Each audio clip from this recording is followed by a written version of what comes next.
ঝলমলে আলোয় রাজধানী সহ সারা দেশে নতুন বছরকে স্বাগত। টিএসসিতে উৎসবের আমেজ, বিশ্বজুড়ে বর্ণাঢ্য আয়োজন। বিপ্লবের চেতনার সঙ্গে বিশ্বাসঘাতকতা করলে সামল উৎপাটনের হুঁশিয়ারি। 15 জানুয়ারির মধ্যে ঘোষণাপত্র প্রকাশের সরকারকে আলটিমেটাম। খুনিদের দোসররা এখন উন্মুক্ত ভাবে চলাফেরা করে। যারা আমাদের ভাইদের হত্যা করেছে ওই ছাত্রলীগ, যুবলীগ, আওয়ামী লীগের সন্ত্রাসীরা। গণ অভ্যুত্থানের মিথ্যা মামলা থেকে রেহাই পায়নি ক্যান্সার আক্রান্ত বায়ুবৃদ্ধরা, লাপাত্তা। মামলার বাদী বিপত্তিতে থানা পুলিশও।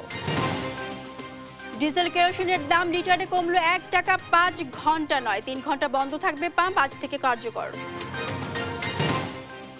গাজীপুরে ফ্লাইওভারের নিচে অবৈধ দোকানপাট, প্রশাসনের নাকের ডগায় কোটি টাকা চাঁদাবাজি, বাড়ছে চুরি, ছিনতাই সহ নানা অপরাধ। এবং বাগেরহাটের মোড়েলগঞ্জে সড়ক নির্মাণে নিম্নমানের খোয়া, প্রতিবাদ করায় মারধরের শিকার স্থানীয়রা, ব্যবস্থা নেওয়ার নির্দেশ। সবাইকে নতুন বছরের শুভেচ্ছা। দেখছিলেন সংবাদ সকাল, সাথে আছি মারজানা শক্তি। শুরু হলো খ্রিস্টীয় নববর্ষ 2025 সাল। নতুন বছরকে স্বাগত জানাতে রাজধানীর ঢাকা সাজে আতশবাজির আলোক ছটায়। বিধিনিষেধ উপেক্ষা করে মানুষের ঢল নামে ঢাকা বিশ্ববিদ্যালয়ের টিএসসিতে। সবার প্রত্যাশা দেশের মাটিতে আর যেন কোনো 24 না নামে। 25-এ দেখতে চান নতুন বাংলাদেশকে। বিস্তারিত নিয়াজ মোর্শেদের প্রতিবেদনে। Happy new year. ঘড়িতে রাত 12টা বেজে 1 মিনিট। রাজধানীর আকাশে জ্বলে ওঠে রঙিন আলোক পর্তিকায়। নতুনকে স্বাগত জানানোর এই আলোক ছটায় বারবার জানান দেয় 24-এর চূড়ান্ত বিদায়, আগমন 25-এর। খ্রিস্টীয় 2025 সালকে বরণ করে নিতে রাজধানীবাসীর ছিল নানা আয়োজন। নতুন বছরে নতুন বাংলাদেশের স্বপ্ন নিয়ে ঢাকা বিশ্ববিদ্যালয়ের টিএসসি এলাকায় উৎসবে মাতেন বিভিন্ন শ্রেণী পেশার মানুষ। প্রকাশ করেন আগামীর প্রত্যাশা। চাই যাতে নতুন বছরটা আরো ভালো যাক। এইবারে যত ঝাড়ঝাপটাই গেছে বা একটু অন্যরকমই গেছে, তো চাই সামনে যাতে আরো ভালো যায়, ভালোভাবে যাতে সুস্থভাবে মানুষ চলাচল করে। কিংবা আমাদের পিছনে যে দিনগুলো গেছে ওগুলো অনেক ভালো ছিল, খারাপ ছিল, বাট সামনের দিনগুলো আমরা ভালোভাবে কাটাতে চাই। তবে ভুলতে চান না জুলাই গণ অভ্যুত্থানকে। সুষ্ঠু নির্বাচন দিয়ে সরকার গঠনের মাধ্যমে গণতান্ত্রিক পথে এগুবে বাংলাদেশ। তো আমরা চাই যে 2025 এবং আগামী বছরগুলো যাতে আমাদের সেই স্বৈরাচারের পুনরাবির্ভাব না ঘটুক। সামনে যদি খুব ভালো হয়, দেশটা ভালো থাকে, এটাই প্রত্যাশা।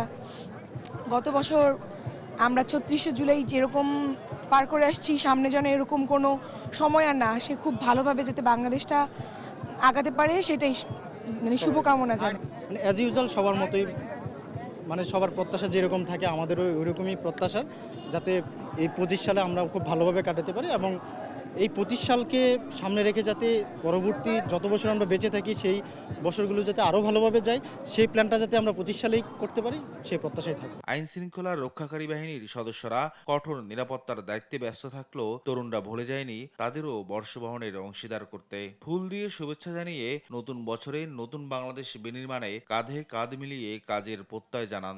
আমরা পুলিশ ভাইদেরকে নতুন বছরে আমরা এতটুকু উদাত্ত আহ্বান জানাবো যে আপনারা রক্ষক হয়ে বক্ষকের বেশে না, আপনারা আমাদের বন্ধু বেশে, আপনারা আমাদের ভাইয়ের বেশে, আপনারা আমাদের বোনের বেশে, আমাদের সবসময় সুখে দুঃখে সবসময় আমাদের এই নতুন বছরটাতে আপনারা আমাদের পাশে থাকবেন। সম্পূর্ণ ব্যতিক্রম ধর্মী একটা নতুন বছরের উৎসব আজকে আমরা পেলাম। এটা আমরা কল্পনাও করি নাই আমাদের দেশের মানুষ, ছাত্র সমাজ এরকম একটা পরিবর্তন আনতে পারে। 24 পেরিয়ে এবার 2025 সালে সবার এখন একটাই প্রত্যাশা, 24-এর পুনরাবৃত্তি যেন আর না ঘটে। একটা সুষ্ঠু নির্বাচনের মাধ্যমে যেন গণতন্ত্র আবারও পুনরুদ্ধার হয়, এমনটাই দাবি করছে সাধারণ জনগণ। ঢাকা বিশ্ববিদ্যালয় এলাকা থেকে নিয়াজ মুর্শেদ, দেশ টিভি। 2025 বর্ণে উৎসবে মেতেছে বিশ্ববাসী। নববর্ষ ঘিরে বর্ণিল আলোকসজ্জায় সাজে পুরো বিশ্ব। নিউজিল্যান্ডের অকল্যান্ডে ফোটে চোখ ধাঁধানো আলোর ফোয়ারা। এদিকে সিডনির পর নিউ ইয়র্ক টাইমস স্কোয়ারের প্রস্তুত ইংরেজি বছর বরণে। নীরব দাসের রিপোর্টে বিস্তারিত।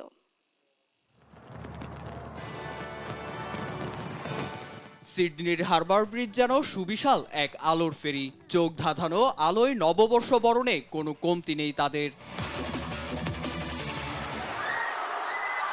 বর্ণাঢ্য আয়োজনে নতুন বছরকে বরণ করে প্রতিটি দেশ। ইতোমধ্যেই 2025কে স্বাগত জানায় নিউজিল্যান্ড। অকল্যান্ডে চোখ ধাঁধানো আলোক স্নানে এক আকাশের নিচে জড়ো হয় দক্ষিণ গোলার্ধের বাসিন্দারা। এদিকে বিশ্বের প্রথম দেশ হিসেবে নিউ ইয়ার উদযাপন করল প্রশান্ত মহাসাগরীয় দেশ কিরিবাতি। ভৌগোলিক অবস্থানের কারণে বাংলাদেশ সময় বিকেল 4টার দিকেই 2025কে বরণ করেছে তারা।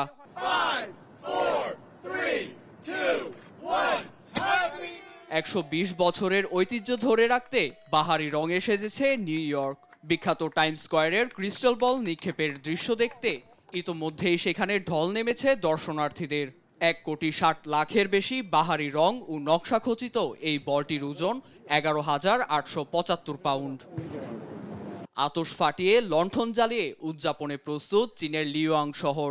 এতে 50 লাখ দর্শকের উপস্থিতি ঘটবে বলে আশা আয়োজকদের। অন্যদিকে সাংহাইয়ে আয়োজন করা হয় ইওয়ান গার্ডেন লণ্ঠন উৎসব। নীরব দাস, নিউজ ডেস্ক, দেশ টিভি। বছরের প্রথম দিনে সূর্যোদয় দেখতে অনেকেই ভিড় করেছেন পর্যটন কেন্দ্র কক্সবাজারে। এ নিয়ে বিস্তারিত জানাবেন সহকর্মী সৌরভ দেব।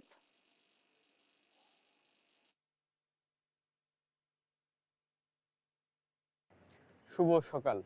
আছি কক্সবাজার সমুদ্র সৈকতের সুগন্ধা পয়েন্টে। আমার ঠিক পেছনেই সূর্য উদয় হয়েছে, যেটি বছরের প্রথম সূর্যোদয়। শান্তির বার্তা এবং সেই সাথে এক নতুন দিনের প্রত্যাশার আহ্বান জানাচ্ছে যেন এই সূর্যোদয়। একটি সম্ভাবনাময় বছরের প্রত্যাশা সকলের, এবং সেই সাথে এই বছর হবে আগামীতে আরও নতুন এবং সুন্দর বিনির্মাণের, এমনটাই প্রত্যাশা। এবং গত মধ্যরাতে অর্থাৎ এই বর্ষবরণের এখানটাতেই হাজার হাজার মানুষ সমবেত হয়েছিল। এবং যদিও বা আতশবাজি থেকে শুরু করে বর্ষবরণের নানান আঙ্গিক নিয়ে এখানে প্রশাসনের বেশ কঠোরতা ছিল, তার প্রশাসনের পক্ষ থেকে অনেক আতশবাজি এবং ফানুস যদিও জব্দ করা হয়েছে, কিন্তু তারপরেও মানুষের যে উচ্ছ্বাস এবং উৎসব উদযাপনের যে আবহ, সেটিকে আসলে নিয়ন্ত্রণ করা যায়নি। আমি এখন যেখানটাতে আছি এখানে অনেক পর্যটকরা এই সাত সকালেও সূর্যোদয় দেখার জন্য সমবেত হয়েছে। এবং সেই সাথে গত মধ্যরাত 31st নাইট যেটাকে বলে, আসলে সেটিকেই উদযাপন করবার জন্য কক্সবাজারে আসেন সকলে। প্রশাসনের পক্ষ থেকেও 31st নাইট ঘিরে তেমন কোনো অপ্রীতিকর ঘটনা না হওয়ায় আসলে সন্তোষ প্রকাশ করেছে। সব মিলিয়ে যেই দুরন্ত একটি বছর 2024 এই বাংলাদেশ পার করেছে, এবং সেই সাথে আরেকটি সম্ভাবনার বছর যেন এই বদ্বীপে এই বাংলাদেশের বুকে নেমে আসে, সেই প্রত্যাশাটুকু আসলে সকলের। কক্সবাজার থেকে আমার কাছে এই ছিল সর্বশেষ। বাংলাদেশে 2024 শেষ হলো মার্চ ফর ইউনিটির মধ্য দিয়ে। 15 জানুয়ারির মধ্যে জুলাই বিপ্লবের ঘোষণাপত্র প্রকাশ করতে অন্তর্বর্তী সরকারকে আলটিমেটাম দিয়েছে বৈষম্য বিরোধী ছাত্র আন্দোলন। একই সঙ্গে ফ্যাসিবাদের দোসরদের রুখতে সবাইকে আরো ঐক্যবদ্ধ হওয়ার আহ্বান জানান নেতারা। সেই সঙ্গে জুলাই অগাস্ট হত্যাকাণ্ডে আওয়ামী লীগের বিচার না হওয়া পর্যন্ত নির্বাচন হবে না বলেও হুঁশিয়ারি দেন বক্তারা। শাহাদাত নিশাতের রিপোর্টে বিস্তারিত। সকাল থেকে এভাবেই একের পর এক মিছিল নিয়ে আসতে থাকে কেন্দ্রীয় শহীদ মিনারে। লক্ষ্য বৈষম্য বিরোধী ছাত্র আন্দোলনের ঘোষিত কর্মসূচি মার্চ ফর ইউনিটি। বিভিন্ন জেলা থেকে আসা হাজার হাজার ছাত্র জনতার উপস্থিতিতে কর্মসূচি শুরুর আগেই কানায় কানায় পূর্ণ হয় শহীদ মিনার প্রাঙ্গণ। শিক্ষা প্রতিষ্ঠানের শিক্ষার্থীরাও ব্যানার নিয়ে যোগ দিয়েছে সমাবেশস্থলে। বক্তব্য রাখেন কেন্দ্রীয় সমন্বয়ক, আহত ও জাতীয় নাগরিক কমিটির নেতারা। আমি একটি দাবি জানাবো বিপ্লবী যুদ্ধ হিসেবে স্বীকৃতি দেওয়ার জন্য। কর্মসূচিতে বক্তারা দাবি তোলেন বিচারিক প্রক্রিয়ায় আওয়ামী লীগকে নিষিদ্ধ করতে হবে। হুঁশিয়ারি দেন আগে সংস্কার পরে নির্বাচন।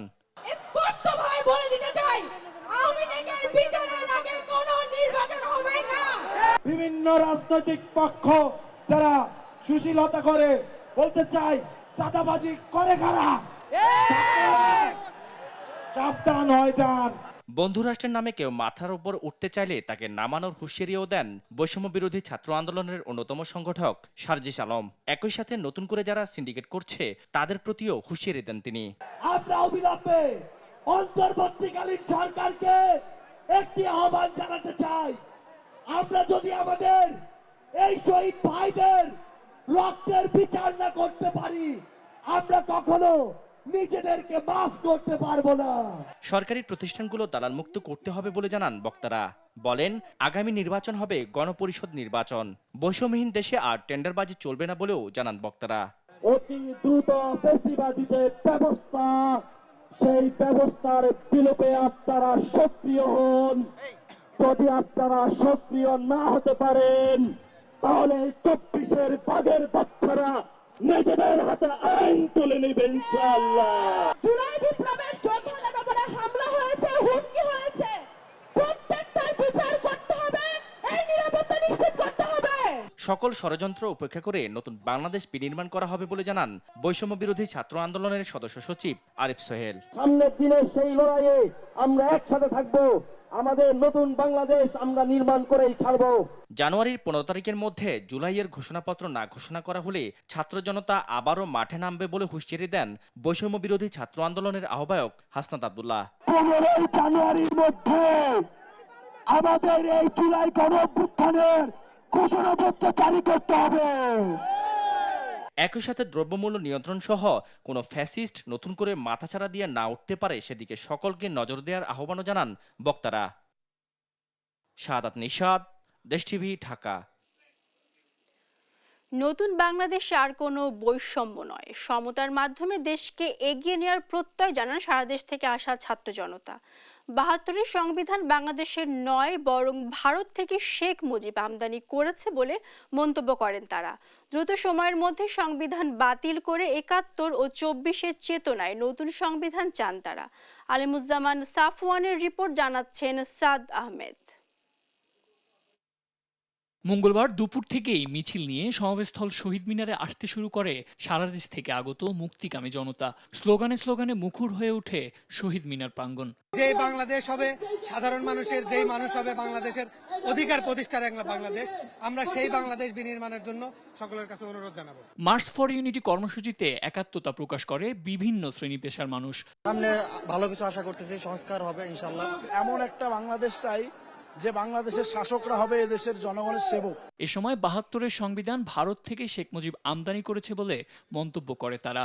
৭২-এর সংবিধান একটা দলের বা একটা ফ্যাসিস্টের হয়ে যাচ্ছিল। ৭২-এর যে সংবিধান প্রণয়ন হচ্ছে, এই ৭২-এর সংবিধান আমরা মানি না। শেখ মুজিবুর রহমান সোজাসুজি দেশে না এসে সে দিল্লি থেকে এই সংবিধান আমদানি করেছিল। আমাদের সবচেয়ে বড় দাবি হচ্ছে যে এই সংবিধান আমরা চাই না।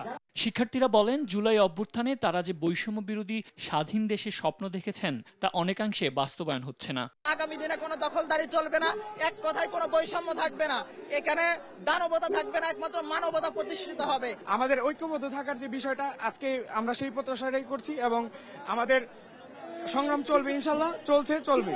ফ্যাসিবাদের দোসর আওয়ামী লীগ যেন কোনোভাবে পুনর্বাসিত না হয় তার নিশ্চয়তা চান তারা। ফ্যাসিবাদ আওয়ামী সরকার যাতে বাংলাদেশের আসার পরে তাদের যাতে সুষ্ঠু বিচার হয়। এদিকে বাগেরহাটে শিক্ষার্থীদের গাড়িবহরে হামলা ও সংঘর্ষের ঘটনায় তীব্র নিন্দা ও জড়িতদের শাস্তির দাবি জানান ছাত্র জনতা। সাদ আহমেদ, দেশ টিভি, ঢাকা। বিদ্যুতের দুর্বল সংযোগের জন্য সচিবালয়ে আগুন লেগেছে বলে জানিয়েছে তদন্ত কমিটি। বুয়েটের যন্ত্রকৌশল বিভাগের সাবেক অধ্যাপক মাকসুদ হেলালি সন্ধ্যায় এক প্রেস ব্রিফিংয়ে তথ্য জানান। অন্তর্বর্তী সরকারের প্রধান উপদেষ্টার কাছে তদন্ত রিপোর্ট জমা দেওয়া হয়েছে বলেও জানান তিনি। জানান, আগুনের ঘটনায় ব্যক্তি সংশ্লিষ্টতা খুঁজে পাওয়া যায়নি, মেলেনি নাশকতার কোনো আলামত। বৈদ্যুতিক শর্ট সার্কিট থেকে আগুনের সূত্রপাত। গেল ২৬ ডিসেম্বর বুধবার দিবাগত রাত ২টার দিকে সচিবালয়ে আগুন লাগে। ফায়ার সার্ভিসে ১৯টি ইউনিট ৫ ঘন্টার চেষ্টায় আগুন নিয়ন্ত্রণে আনে। ঘটনা তদন্তে ৭ সদস্যের তদন্ত কমিটি করে সরকার।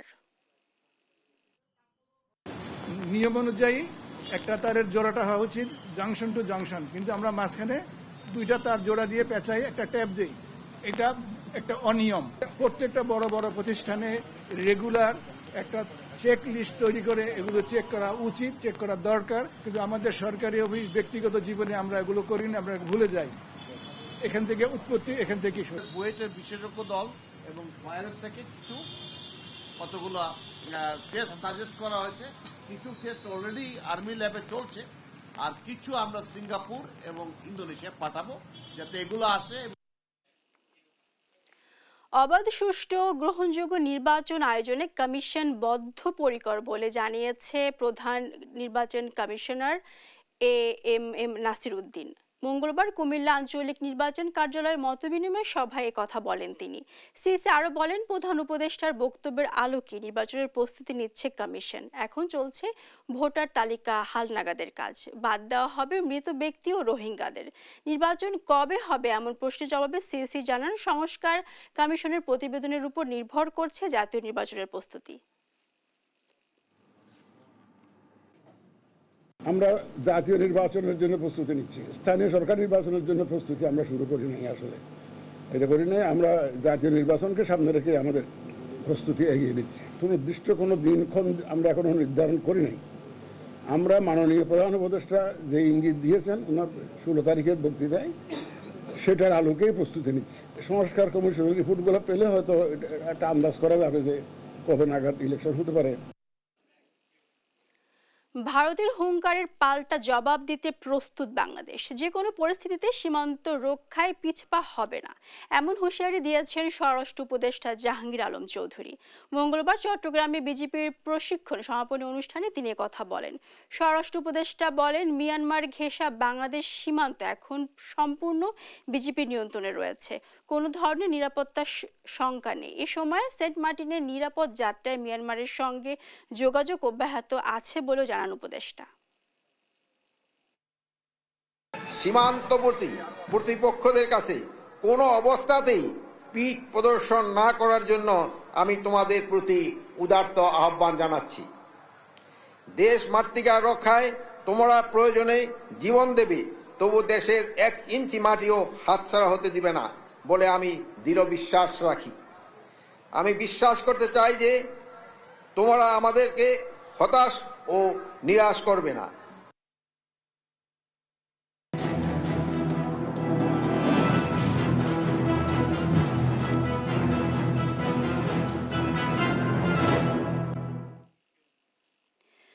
জুলাই আগস্ট বিপ্লবের মিথ্যা মামলা হয়রানি থেকে বাদ পড়েনি ক্যান্সার আক্রান্ত ষাটোর্ধ্ব বৃদ্ধ। রাজনীতি না করলেও মামলায় তাকে উপজেলা আওয়ামী লীগের নেতা বানিয়ে দিয়েছে মামলা চক্র। তবে এখন লাপাত্তা মামলার বাদী জানিয়ে বিপত্তিতে যাত্রাবাড়ি থানা পুলিশও। মিথ্যা মামলা বাণিজ্য ধারাবাহিকের আজ 24তম পর্ব, জানাচ্ছেন এম এ আজিম। ক্যান্সার আক্রান্ত জাহাঙ্গীর ফরাজি ফরিদ বছর কয়েক অসুস্থ অবস্থায় মৃত্যুর সাথে যুদ্ধ করে বেঁচে আছেন পৃথিবীর বুকে। জুলাই আগস্ট বিপ্লবের হত্যা মামলায় আসামি হয়ে এখন পড়েছেন আরেক বিপত্তিতে। মামলায় তাকে ঝালকাঠির কাঠালিয়া উপজেলা আওয়ামী লীগের সহসভাপতি হিসেবে উল্লেখ করা হলেও দেশ টিভির হাতে আসা কমিটি তালিকা বলছে কোনোদিনই আওয়ামী লীগের রাজনীতিতে ছিলেন না তিনি। আমার আওয়ামী লীগের সহসভাপতি, আমি জীবনে কোনো সদস্যও ছিলাম না কোনো আওয়ামী লীগ, বিএনপি, জামাত, কোথায় আমি জীবনে 30-40 বছর ঢাকায় কোনদিন মিছিল মিটিং না, দেশেও কোনো মিছিল মিটিং আমি অ্যাটেন্ড করি না। নিজ উপার্জনের টাকায় এলাকায় উন্নয়ন কর্মকাণ্ড করায় এখন অনেকেই রাজনৈতিক প্রতিপক্ষ ভাবছে তাকে, তাই এমন মামলা বলেও দাবি তার। তহসিল অফিস, পোস্ট অফিস আমার নিজের জায়গায় আমি প্রায় 15 থেকে 20 লক্ষ টাকার জায়গা নিজে দিয়ে তহসিল অফিস করে দিছি গ্রামের স্বার্থে। দেশে অন্তত 7-8টা মসজিদ করে দিছি, হ্যাঁ, বাথরুম করে দিছি। তাই এই সব কিছু কাজে এলাকার কিছু লোক যারা সাধারণত থাকে তারা ঈশ্বরী হইয়া তারাই এই মামলায় দিয়েছেন। তবে মামলার পর আত্মগোপনে মামলার বাদী জানিয়ে বিপত্তিতে যাত্রাবাড়ি থানা পুলিশও। বাদী যদি পাওয়া যায় তাদের বাদীর মতো করে তাকে বারবার জিজ্ঞাসাবাদ করে অনেক কিছু তথ্য পাওয়া যেত, বাদীর কাছ থেকে তথ্য পাওয়া যেত, হয়তোবা সেই তথ্যগুলো আমরা পাবো না। মামলা তদন্তকারী কর্মকর্তা হয়তোবা তার একটু সময় লাগবে, বেশি একটু তদন্ত বেগ পেতে হবে। তবে হয়রানির মামলাগুলো তদন্ত করে নিষ্পত্তি করা হবে বলেও দাবি তার। বাদী মামলা যেটা দিতেই পারে, আর আমরা তো আমাদের নিতে হয়, কিন্তু তদন্ত কি আসছে আসলে সেটাই বিষয়। মানে তদন্তকারী কর্মকর্তা কি ব্যবস্থা নিচ্ছে সেটাই এই বিষয়। তদন্ত সাপেক্ষে মিথ্যা মামলা থেকে বাঁচতে মেট্রোপলিটন পুলিশ কমিশনারের কাছেও আবেদন করেছেন অসুস্থ জাহাঙ্গীর ফরাজি ফরিদ। এম এ আজিম, দেশ টিভি, ঢাকা। দেশের বাজারে ডিজেল ও কেরোসিনের দাম প্রতি লিটারে 1 টাকা কমে 104 টাকা নির্ধারণ করা হয়েছে। তবে অপরিবর্তিত রয়েছে পেট্রোল ও অকটেনের দাম। মঙ্গলবার বিদ্যুৎ, জ্বালানি ও খনিজ সম্পদ মন্ত্রণালয়ের জ্বালানি বিভাগ থেকে এই বিষয়ে একটি প্রজ্ঞাপন জারি করা হয়েছে।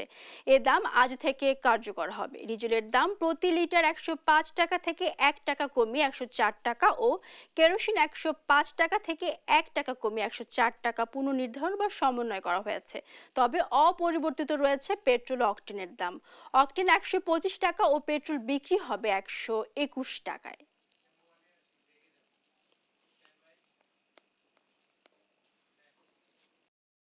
নতুন বছরের প্রথম দিনে নওগাঁয় তাপমাত্রা 11.7 ডিগ্রি সেলসিয়াস। ঘন কুয়াশা আর হিমেল হাওয়ায় জেঁকে বসেছে শীত। একই চিত্র পঞ্চগড়েও। বিস্তারিত জানাতে নওগাঁ ও পঞ্চগড় থেকে যুক্ত হচ্ছেন সহকর্মী কাজী কামাল হোসেন ও রাশিদুজ্জামান বাবু। প্রথমে চলে যাচ্ছি নওগাঁয়। কামাল, জনজীবনে শীতের কেমন প্রভাব দেখছেন আমাদের জানাবেন। জীবনে নওগাঁয় শীতের ব্যাপক প্রভাব পড়েছে। গত দুদিনের কথা যদি বলি, তাপমাত্রা 11-র ঘরে রয়েছে। হঠাৎ করেই নওগাঁয় প্রচণ্ড কুয়াশার কারণে জনজীবন অনেকটা স্থবির হয়ে পড়েছে। তবে আজকে ইংরেজি নববর্ষের প্রথম দিনেই কুয়াশা অনেকটা কেটেছে। সকাল 8টার পর থেকে ঝলমলো সূর্যের দেখা মিলেছে। নতুন সূর্য, নতুন প্রত্যাশা। কিন্তু উত্তরের হিমেল হাওয়ার সাথে কনকনে ঠান্ডা নওগাঁর জনজীবনে অনেকটাই স্থবিরতা নেমে এসেছে। নওগাঁ শহরের আমি দাঁড়িয়ে আছি একেবারেই উপজেলা শহরের সামনে।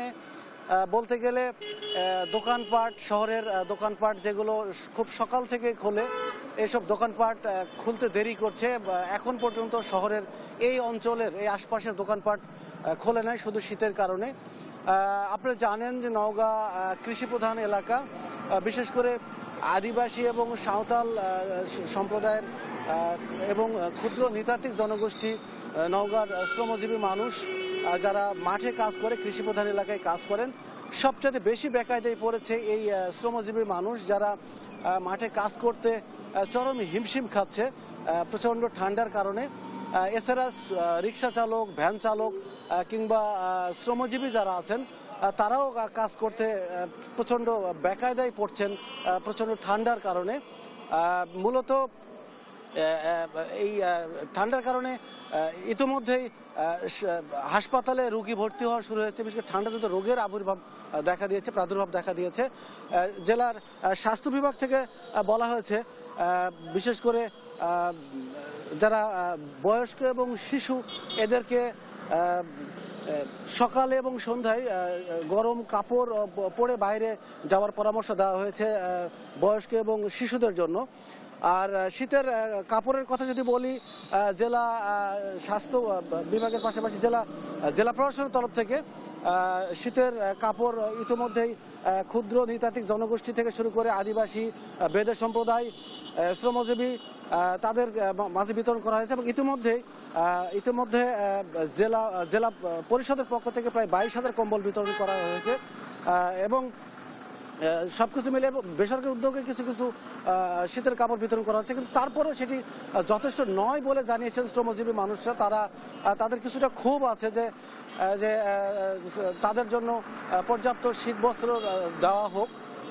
তো নওগাঁ থেকে এই ছিল আমার কাছে। আমি এখন সরাসরি চলে যাব দেশের উত্তরাঞ্চল পঞ্চগড়ের আমাদের সহকর্মী বাবু ভাইয়ের কাছে। বাবু, আপনি জানাবেন পঞ্চগড়ের শীতের কি অবস্থা? কামাল, শুভ সকাল আপনাকে। আসলে জানেন যে বছরের আজকে প্রথম দিন, এই প্রথম দিনে কিন্তু জনজীবনে কিছুটা স্থবিরতা শুরু হয়েছে, কারণ পঞ্চগড় কিন্তু একটি শীতপ্রবণ জেলা। এই জেলায় কিন্তু প্রতি বছরের যে তাপমাত্রা, সেটি সর্বনিম্ন তাপমাত্রা কিন্তু পঞ্চগড়ে রেকর্ড করা হয়। এবার এবছরও কিন্তু এই মৌসুমেও কিন্তু ব্যতিক্রম নয়। আমরা যদি জানাই যে এই মৌসুমের সর্বোচ্চ যে সময়টি ছিল সর্বনিম্ন তাপমাত্রা, সেটি কিন্তু পঞ্চগড় জেলার উপর দিয়ে প্রবাহিত হয়েছে। গতকালকেও যদি করি, গতকালকেও দেশে সর্বনিম্ন তাপমাত্রা ছিল। অধিকাংশ সময় কিন্তু আসলে আমরা দেখেছি 8 থেকে 10 ডিগ্রি তাপমাত্রার মধ্যে বিরাজ করছে, অর্থাৎ মৃদু শৈত্যপ্রবাহ বহমান রয়েছে। আমরা যদি আপনাকে জানাই যে পঞ্চগড়ের অবস্থা কিন্তু আজকে কিন্তু একেবারেই খুব খারাপের দিকে, অর্থাৎ সময় যত বাড়ছে ততই কিন্তু আমরা দেখছি যে আসলে কুয়াশায় আচ্ছন্ন হয়ে পড়ছে। অর্থাৎ যারা জরুরি প্রয়োজনে বের হয়েছে তারা কিন্তু মানবিক দিক থেকে অত্যন্ত একটি খারাপ অবস্থায় বিরাজ করছে। কারণ হচ্ছে তারা কিন্তু বের হয়ে দারুণ অসুবিধার মধ্যে পড়েছে। তারা কিন্তু তাদের দৈনন্দিন যে কাজ, সেই কাজের জন্য বেরিয়েছে, অথচ তারা শীতের জন্য এবং কনকনে ঠান্ডার কারণে তারা কিন্তু কাজে করতে পারছে না, বা ভ্যান বা অটো রিক্সা, সিএনজি এগুলো চালাতে পারছে না। অর্থাৎ পঞ্চগড়ে কিন্তু এখনো শীতবস্ত্র তেমন বিতরণ করা হয় না। জেলা প্রশাসন থেকে আমরা খবর পেয়েছি প্রায় 20,000 শীতবস্ত্র বিতরণ করা হচ্ছে। এর মধ্যে কিন্তু আমরা দেখেছি যে হাসপাতাল ক্লিনিকগুলোতে বয়স্ক শীতজনিত যে রোগ, সেগুলো শিশু এবং বয়োবৃদ্ধদের আক্রান্ত করেছে। ফলে এই ছিল পঞ্চগড় থেকে আমার কাছে সর্বশেষ সংবাদ। ধন্যবাদ আপনাদের দুজনকেই। গাজীপুরের শফিপুরে ফ্লাইওভারের নিচে অবৈধভাবে দোকানপাট গড়ে তুলেছে প্রভাবশালী একটি চক্র। প্রতিটি দোকান থেকে প্রতিদিন চাঁদা আদায় করা হচ্ছে 500 থেকে 1000 টাকা। এদিকে দোকানপাটের কারণে সড়কে যান চলাচলের প্রতিবন্ধকতা সৃষ্টি হচ্ছে, পাশাপাশি চুরি ছিনতাই সহ ঘটছে নানা অপরাধ। সহকর্মী নজরুল ইসলামের পাঠানো তথ্য ছবিতে অঙ্কন চৌধুরীর রিপোর্টে বিস্তারিত। গাজীপুরের শফিপুরের ফ্লাইওভার এলাকা। ফ্লাইওভারের নিচের অংশ অবৈধভাবে দখল করে গড়ে তোলা হয়েছে দোকানপাট ও গ্যারেজ। প্রতিদিন এসব দোকান প্রতি 500 থেকে 1000 টাকা চাঁদা আদায় করে একটি প্রভাবশালী চক্র। এই অবৈধ দোকানপাটের পেছনে ভূমিকা রাখছে এলাকার কিছু রাজনৈতিক নেতা ও তাদের অনুসারীরা। প্রভাবশালী ব্যক্তিদের নাম ভাঙিয়ে দিনের পর দিন ধরে চলছে এসব দোকানপাট। হ্যাঁ, টাকা পয়সা দিতে হয়, কেউ কি আর বাংলা এখানে বসে থাকে? প্রতিদিন টাকা প্রতিদিন নিয়ে যায়, ওরা আসে। আমাকে ইজাতদারি খাজনা, হ্যাঁ স্যার, আর কোনো টাকা নেই। এই জন্য ডেইলি 100 টাকা খাজনা, 200 করে দিতে হয়। এখানকার তোর বাজারের সময় লোকজনে নিয়ে যেতে হয়, এটা নেয় খাজনা নেয়, এক সময় 100 খাজনা নেয়। স্থানীয় জনগণের অভিযোগ, এই অবৈধ দোকানপাটের কারণে রাস্তার প্রশস্ততা যেমন কমেছে, তেমনই তৈরি হয়েছে তীব্র যানজটের পরিবেশ। আরো যানজট সৃষ্টি করতেছে, এগুলা দেখা গেছে সমস্যা, এগুলা পদক্ষেপ নেওয়া দরকার। এছাড়া স্থানীয় ব্যবসায়ীরাও এই অবৈধ দোকানপাটের কারণে ক্ষতিগ্রস্ত হচ্ছে। এতে তাদের ব্যবসা স্থবির হয়ে পড়েছে। যে কোনো জিনিস আনি ধরেন 1200 টাকা দিয়ে, ওরা ওটা আনে 800 টাকা দিয়ে, ওরা 900 টাকা বিক্রি করে ফেলাইতেছে। এতে আমাদের ক্ষতি বেশি হইতেছে। সমস্যা হচ্ছে ভাই যে ফুটপাত লাখ লাখ টাকা ইনভেস্ট কইরা কাস্টমার আমগানো 300 টাকা করলে ওরা 150 টাকা করে বেচে চালায়। আমরা লাখ লাখ টাকা খাটা পাই না, কাস্টমার আসে না। বিষয়টি নিয়ে ক্যামেরার সামনে কথা বলতে রাজি হননি অভিযুক্তরা। তবে দ্রুত অবৈধ স্থাপনা উচ্ছেদের আশ্বাস দিয়েছে নাওজর হাইওয়ে থানার ভারপ্রাপ্ত কর্মকর্তা মোহাম্মদ রহিসউদ্দিন। হাইওয়েতে যে কোনো ধরনের অবৈধ দোকানপাট এটা সম্পূর্ণই বেআইনি, এবং সড়ক পরিবহন আইন অনুযায়ী আমরা এই বেআইনি কর্মকাণ্ডের বিরুদ্ধে আমরা ধারাবাহিকভাবে আমাদের উদ্ধার, উচ্ছেদ এই ধরনের অভিযান অব্যাহত আছে। ফ্লাইওভারের নিচে গড়ে তোলা অবৈধ স্থাপনা দ্রুত উচ্ছেদ করা হবে, এমনটাই প্রত্যাশা স্থানীয়দের। নিউজ ডেস্ক, দেশ টিভি। বাগেরহাটের মোরেলগঞ্জে প্রায় 200 ফুট সড়কে ব্যবহার করা হয় নিম্নমানের খোয়া। এতে প্রতিবাদ জানালে মারধরের শিকার হয়েছেন স্থানীয়রা। পরে নির্মাণ কাজ বন্ধ করে নিম্নমানের খোয়া অপসারণের নির্দেশ দেয় কর্তৃপক্ষ। সহকর্মী এস সুহানের রিপোর্ট, জানাচ্ছেন নুসরাত শোভা। সড়কের খোয়া, অথচ এভাবেই হাতের চাপে ভেঙে যাচ্ছে। বাগেরহাটের মোরেলগঞ্জে প্রায় 200 ফুট সড়কে ব্যবহার করা হয়েছে নিম্নমানের খোয়া। উপজেলার কালীখোলা বলভদ্রপুর কালী মন্দির বালিয়াডাঙ্গা সড়কে চলে এমন কাজ। এতে প্রতিবাদ জানালে মারধরের শিকার হন স্থানীয়রা। আমরা ইঞ্জিনিয়ারের কাছ থেকে কাজ বুঝতে নেব যে আমাকে কাজটা ভালো করবেন। আবিষ খোয়া ব্যবহার করছে এবং জনগণের পর চড়া হচ্ছে, আমরা তাদের সুবিচার চাই। প্রতিবাদ করার কারণে যারা হলো এখানে এই ইটগুলো দিচ্ছিল তারা হলো ওই ঠিকাদার কোম্পানির হয়ে তারা হলো যারা প্রতিবাদ করতে চায় তাদেরকে উচ্চ দরের হুমকি দুমকি এবং মারধর করে। আমাকে গলা ধাক্কা দেয়, আমার ছোট ভাইরে গলা চাইপে ধরে, আমারে ধাক্কা দিয়ে ফালাই দেয়, আমার গায়ে ঘুষি মারে। সড়কে নিম্নমানের খোয়া দিয়ে কাজ করছে ঠিকাদারি প্রতিষ্ঠান ডিজে বাংলা। তাদের দাবি স্থানীয় বিএনপি নেতা সরবরাহ করেছেন এই খোয়া। যে সাপ্লাই দিছে সে হচ্ছে আপনার এই মালটা ভুলক্রমে তাই নাকি চলে আসছে, তাই অসুস্থ ছিল, যার কারণে মালটা চলে আসছে। এ বিষয়ে জানতে বিএনপি নেতা মাহবুবুল হক বাবুল শেখকে বারবার চেষ্টা করা হলেও বন্ধ পাওয়া যায় তার ফোনটি। এদিকে স্থানীয়দের দাবির মুখে ঘটনাস্থল পরিদর্শন করে নিম্নমানের এই খোয়া অপসারণের নির্দেশ দিয়েছে কর্তৃপক্ষ। 3-4 দিন আগে আমরা খবর পেয়েছিলাম যে ওই সাইডে ঠিকাদার খারাপ ইট মানে ঢোকাচ্ছে, খারাপ ইটে কাজ করার চেষ্টা করছে। আমরা তাৎক্ষণিকভাবে জেনে এটা আমরা ওটা পরিদর্শন করি এবং পরিদর্শন করে সত্যতা পাই এবং তৎক্ষণাৎ ঠিকাদারকে এই খারাপ ইট অপসারণ করার জন্য নির্দেশনা প্রদান করা হয়েছে এবং ইতিমধ্যে এটা অপসারণ করা শুরু হয়ে গেছে। 2,34,00,000 টাকা ব্যয়ে নির্মিত সড়কটির কাজ চলতি বছরের 30 জুন শেষ হওয়ার কথা থাকলেও নানা অনিয়মে এখনো আলোর মুখ দেখেনি সড়কটি। রাষ্ট্রীয় সম্পদের নয়-ছয় না করে টেকসই ব্যবহার নিশ্চিতের দাবি স্থানীয়দের। নিউজ ডেস্ক, দেশ টিভি। জয়পুরহাটের পুরনো জরাজীর্ণ ভবনে চলছে জেলা কৃষি অফিসের কার্যক্রম। ভবন ধসের আতঙ্ক নিয়ে কাজ করছেন কর্মকর্তা কর্মচারীরা। যে কোনো সময় ঘটতে পারে দুর্ঘটনা। দ্রুত নতুন ভবন নির্মাণের দাবি। সহকর্মী রেজাউল করিম রেজার রিপোর্ট জানাচ্ছেন অঙ্কন চৌধুরী। দেশ স্বাধীনের আগে প্রতিষ্ঠিত হয় জয়পুরহাট জেলা কৃষি সম্প্রসারণ কার্যালয়। যুগের পর যুগ ধরে সংস্কারের অভাবে চরম ঝুঁকিপূর্ণ হয়ে উঠেছে ভবনটি। বর্তমানে জীর্ণশীর্ণ ভবনটির ছাদের তলদেশের প্রায় সব প্লাস্টার খুলে পড়েছে, জং ধরেছে রডে। সামান্য বৃষ্টিতে ছাদ চুয়ে পানি পড়ে ভিজে যায় পুরো অফিস। যে কোনো মুহূর্তে ভেঙে পড়ার শঙ্কা নিয়েই অফিস করতে হচ্ছে কর্মকর্তা কর্মচারীদের। জেলার বিভিন্ন প্রান্ত থেকে সেবা নিতে আসা কৃষকরাও ভয় পান এই ভবনে ঢুকতে। কর্মকর্তা কর্মচারীদের দাবি দ্রুত নতুন ভবন নির্মাণের। ওয়ালগুলো ড্যামেজ হয়ে গেছে এবং ছাদ থেকে আপনার ইয়াগুলো ভেঙে ভেঙে খুলে খুলে পড়ে যাচ্ছে। আমাদের বিল্ডিং জরাজীর্ণ, ঝুঁকিপূর্ণ। আমাদের ছাদের অবস্থা খুবই খারাপ, ছাদ খুব নরমাল, ছাদের নিচের অংশ চটা উঠে গেছে এবং আমাদের কাজ করতে গেলে আমাদের ছাদের অংশটা ভেঙে আমাদের টেবিলের অংশ পড়ে যায়। অনেক সময় তো স্যারের আমাদের এমনটা হয়েছে যে উপর থেকে জলটা পড়ে আমাদের অফিসারদের টেবিল পর্যন্ত ভাঙছে। ঝুঁকির কথা স্বীকার করে দ্রুত অফিস স্থানান্তরের প্রক্রিয়ার কথা জানান সহকারী কৃষি কর্মকর্তা। আমাদের অফিসটা অনেকদিনকে পুরাতন বিল্ডিং। এই বিল্ডিং এর ছাদের সমস্যা, ভেঙে ভেঙে পড়ে। আমরা ঝুঁকির মধ্যেই এতদিন অফিস করলাম। অন্যত্র এই অফিসটা স্থানান্তর করার কাজ প্রক্রিয়া চলছে।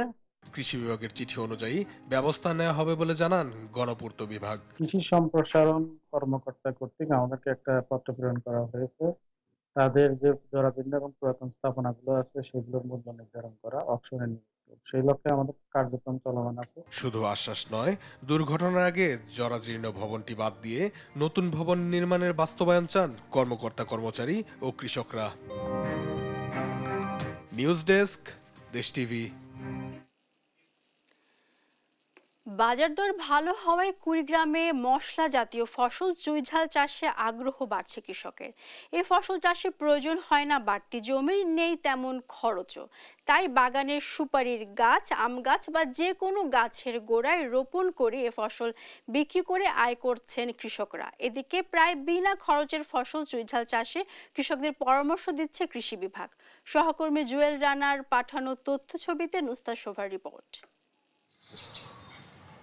সুপারির গাছ, আম গাছ সহ বিভিন্ন প্রজাতির গাছের গোড়া থেকে আগা পর্যন্ত পান পাতার মতো জড়িয়ে আছে চুইঝাল। আবার কোথাও বেরিয়ে আছে চুই গাছের মোটা ডাল। এসব গাছের ডাল বাগান থেকে কিনে বস্তায় করে জেলার বাইরে পাঠাচ্ছেন ব্যবসায়ীরা। কুড়িগ্রামের ৯ উপজেলার মধ্যে নাগেশ্বরী, ভুরুঙ্গামারী, ফুলবাড়ী ও রাজারহাট উপজেলার প্রতিটি বাগানেই চাষ হচ্ছে চুইঝাল। অন্যান্য উপজেলাতেও শুরু হয়েছে এ ফসলের চাষ। চুইঝালের ডাল মশলা হিসেবে রান্নার সময় গরু, খাসি বা হাঁসের মাংসে মিশালে হয়ে উঠছে সুস্বাদু খাবার। এ কারণে বেড়েছে এর চাহিদাও। কৃষকরা বলছেন, খরচ ও বাড়তি জমি ছাড়াই এ ফসল চাষে মোটা অঙ্কের টাকা আয় করছেন তারা। ঝাল তো ২০-৩০ বছর থেকে চাষ করতেছি, তাতে কোনো পরিশ্রম নাই, যেমন তেমন করি গাড়িয়ে একটু দেখাশুনে করলে তাতে যথেষ্ট। গাছের প্রকারভেদে প্রতিমন চুইঝাল বিক্রি হচ্ছে ১০ থেকে ২০ হাজার টাকা পর্যন্ত। গ্রামের বাগান থেকে এসব চুইঝালের ডাল কিনে প্যাকেট করে তা বাজারে সরবরাহ করেন ব্যবসায়ীরা। বিভিন্ন জায়গা থেকে বিভিন্ন আসে গাছ কিনে নিয়ে যাচ্ছে এবং এটা খরচা কম, ভালো টাকা পয়সা আসে। গাছ যদি একটু মাঝারি ঢোকের হয় তখন ৫ থেকে ৭ হাজার টাকা বেচায়, যখন একটু আরও মোটা ধরনের হয় সেগুলো বেশি ১০-১২, ৯,০০০। জেলার মাটি ও আবহাওয়া চুইঝাল চাষের উপযোগী হওয়ায় মশলা জাতীয় অর্থকরী এ ফসল চাষে কৃষকদের উদ্বুদ্ধ করার কথা জানায় কৃষি বিভাগের এ কর্মকর্তা। অল্প খরচে একটা রোগ প্রতিরোধী লতানো উদ্ভিদ যেখানে অনায়াসেই গাছের গোড়ায় বা ফলা গাছের গোড়ায় লাগিয়ে দিলেই এটা ভালো ফলন দেয় এবং এটা বাজারে একটা ব্যাপক চাহিদা রয়েছে। এই অঞ্চলে চুইঝাল ব্যাপক পরিমাণে জন্মায়। এটি একটি মশলা জাতীয় উদ্ভিদ। এর বিভিন্ন উপকারিতার কথা জানান উদ্ভিদবিদ্যা বিভাগের এ শিক্ষক। চুইঝাল সাধারণত মশলা হিসেবে তরকারিতে ব্যবহার করা হয়, তবে এটির ঔষধি গুণও রয়েছে।